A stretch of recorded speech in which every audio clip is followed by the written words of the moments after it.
असली इरादा रूपवा के जाल में धरा गईन दादा।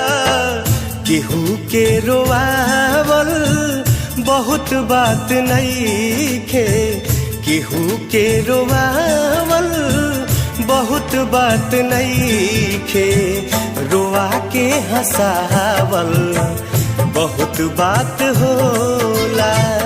सनहिया लगावल बहुत बात नइखे, नजरिया चुरावल बहुत बात होला।